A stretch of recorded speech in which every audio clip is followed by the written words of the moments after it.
പാലക്കാട് ചാലിശ്ശേരി നരിമടയിൽ വാടക വീട്ടിൽ മയക്കുമരുന്ന് വ്യാപാരം നടത്തിയ കേസിൽ മുഖ്യപ്രതി പിടിയിൽ. വടക്കേക്കോട് സ്വദേശി ജാഫറാണ് വയനാട് വെച്ച ചാലിശ്ശേരി പോലീസിന്റെ പിടിയിലായത്. ഇതേ കേസിൽ പരുതൂർ മുക്കിലപ്പീടിക സ്വദേശി ഷർഫുദ്ദീൻ, ചാലിശ്ശേരി സ്വദേശി നിയാസ് എന്നിവർ മുൻപ് പിടിയിലായിരുന്നു.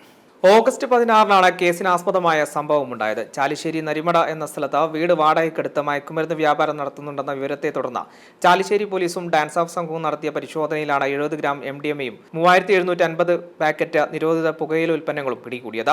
സംഭവത്തിൽ അന്ന് പരുതൂർ മുക്കിലപ്പീടിക സ്വദേശി ഷറഫുദ്ദീൻ, ചാലിശ്ശേരി സ്വദേശി നിയാസ് എന്നിവരെ പോലീസ് അറസ്റ്റ് ചെയ്തിരുന്നു.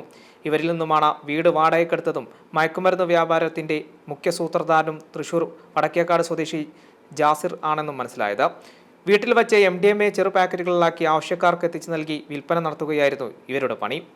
മുൻപ് ഒരു കേസിൽ ജാസിറിന്റെ ബാങ്ക് അക്കൗണ്ട് മരവിപ്പിക്കുകയും തുടർന്ന് ഇയാൾ അനിയൻ റസാലിയുടെ അക്കൗണ്ട് വഴിയാണ് ഇടപാടുകൾ നടത്തിയത്.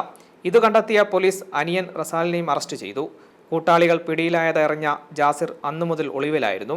ഇയാൾ കോയമ്പത്തൂർ ആനക്കട്ടി ഭാഗങ്ങളിലുണ്ടെന്ന വിവരം ലഭിച്ച പ്രകാരം അന്വേഷിച്ചെത്തിയ പോലീസിനെ കണ്ട പ്രതി കാർ ഉപേക്ഷിച്ച് രക്ഷപ്പെട്ടു. തുടർന്ന് നടത്തിയ അന്വേഷണത്തിലാണ് SI ശ്രീലാലിന്റെ നേതൃത്വത്തിലുള്ള സംഘം വയനാട് സുൽത്താൻ ബത്തേരി പോലീസിന്റെ സഹായത്തോടെ ജാസിറിനെ പിടികൂടിയത്.